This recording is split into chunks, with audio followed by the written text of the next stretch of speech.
come on over and see the little contraption in its current state. So I'm going to finish trimming this out, and you'll see that in part 2. I'm going to put some nice white finishing material on the outside of it.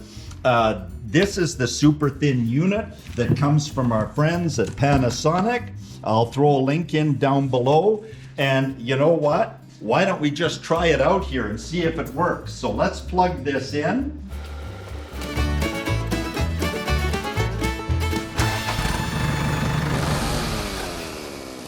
Hey, Howard here at 82 Maple, and it's October 31st, and the frost is on the pumpkin, and my toque on my head for a reason. This garage is not as warm as I need it to be. We'll talk about that another time. But for the first time in our nearly 10 years of ownership of our Lance 1172 camper, after Coral and I have enjoyed camping in it in ideal conditions, also in rainy weather, also in the wind, and you know, all the stuff that happens when you're camping, well, we're setting up this year to occupy the Lance 1172 in winter conditions with full running water. Hey, we're setting it up about 250 miles from where we live, so it can be our little home away from home, our guest house, when we travel into the lower mainland area of British Columbia on business, combined with an opportunity to visit the 5 of our 7 kids that live there and all 8 grandchildren. We want full water. We want to shower, wash, do dishes, and more. So we've got to get this thing in tip-top shape with everything working and an ability to keep those water lines from freezing.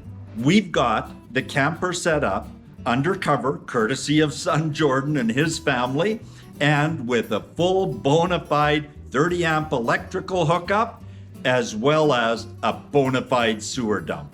Doesn't get any better than that. Before I go any further, and I'm going to refer to my notes here for just a minute, I want to do a shout out to some folks on YouTube whose winter camping experiences and winterization have inspired me. We've got Dylan Ayala, A-Y-A-L-A, and Taylor Zaman. I hope I pronounced that right, Taylor. I'll throw some links in down below. And I've just really appreciated and learned a ton from your videos. Also, viewer Stephen Rogoff, who gave me some great ideas that I'll implement in part 2 of this video. And yes, there will be a part 2. And I'm totally intrigued with Lee Handydam, who is right now making his way across Canada with a camper on the back of his pickup. His parents live within an hour or 2 of here, and sometime on or about November 5th, we're gonna get together to exchange some stories over coffee. Okay, so this camper is going to be located on a property that Coral and I first occupied in 2012.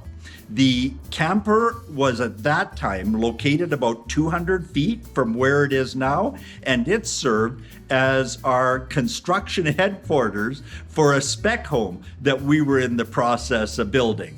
And so between trips, it was our office. Now, if one pulls the access covers into the basement area of the camper, you're going to see the water tanks and the water lines. And that's the stuff that we don't want freezing. In the Vancouver area, it will occasionally during the winter, usually in December, drop to as low as minus 10 Celsius, which is about 14 degrees Fahrenheit.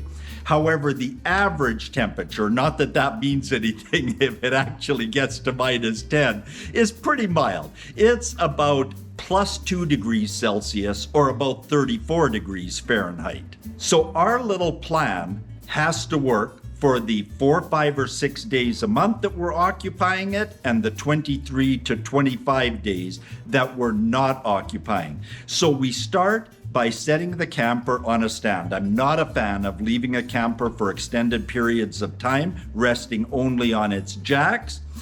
So then, with the stand firmly in place, we then went to work and put some 2-inch insulation right around the stand and up as high as we could get on the basement unit.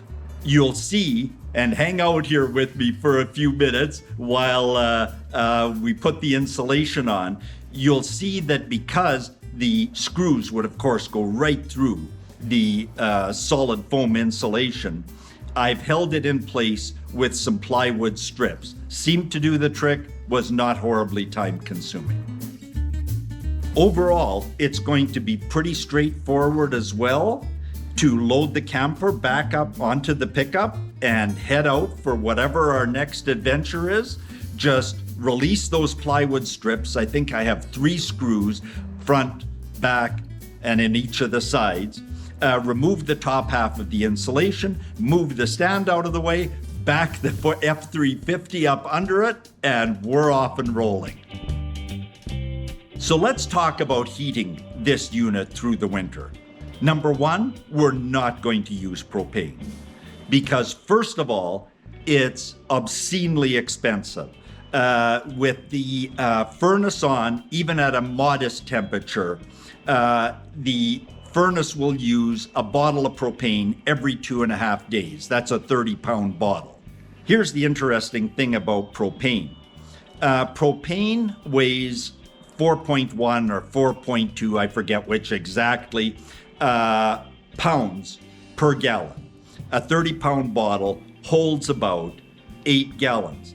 But that propane coughs out about 1.65 pounds per gallon, or nearly a third, of condensation. So a 30-pound bottle, 8 gallons of propane, actually would distribute, give or take, 2.5 gallons of moisture that one just doesn't want inside a camper. It's not going to be good for any of our possessions that are hanging in the closets. It's certainly not going to be good for the structure of the camper. So here's what I'm going to do. I've had a lot of success with these little Honeywell heaters over the past couple of years. They're solid, they perform well, they can run constantly, showing little or no wear and tear. And we're going to locate the heater in the main living area of the camper. We'll also keep the bathroom cabinet door open and a kitchen cabinet door open. But what we're really going for here is to keep that basement heated, right? So here's the thing that I love about the Lance 1172. The little furnace unit has a plenum that distributes the heat through 4 separate ports. One of those ports goes to the basement. That piping branches off 3 or 4 times. I took some pictures, but I forget which, so that all areas of the basement stay appropriately heated. Now, since we're not going to be using propane during the winter, what I'm going to do is tap into one of the main cabin outlets that comes directly from the plenum. I'm going to tap into the run with the shortest distance from the plenum. It's actually about 6 inches to the duct that I'm going to tap into. And we're going to finish off that topic in part 2 of this little episode. Also, when the camper is unoccupied, I'm going to place 2 of these little moisture absorption units, one in the kitchen and one in the bathroom. If all goes as planned, which it never, ever, ever does on a project like this, that will only leave me with figuring out a way to keep the water pump and the lines closest to it from freezing. Surprisingly, almost shockingly, the water pump is located on an outside wall behind a very thin door and is more exposed to the elements than I would have thought would be appropriate. But I have ordered a little heating blanket, like the style that one would use for a small outdoor animal in a small animal shelter, and we're gonna start by trying that. Okay. So, as Red Green once said, hey, and I don't want to misquote him, so I'm going to reference my notes here. Sound ingenious, sound incredible, sound impossible? Who cares? I'm not listening. No, actually, like I said at the beginning of this video, I am super appreciative of hearing about your experiences, hearing your comments and suggestions. Leave your comments down below. I'll be looking forward to reading them, and stay tuned for the actual installation and setup. In the meanwhile, stay warm, keep all 8 fingers and 2 thumbs, and hey, just as we're wrapping this up, come on over and see the little contraption in its current state. So I'm going to finish trimming this out, and you'll see that in part 2. I'm going to put some nice white finishing material on the outside of it. This is the super thin unit that comes from our friends at Panasonic. I'll throw a link in down below. And you know what? Why don't we just try it out here and see if it works? So let's plug this in. Okay, it's not going to capture the full effect of the air until I put the cover on it here. What do we have going on here? It works. Not bad. It's a good start. Stay tuned.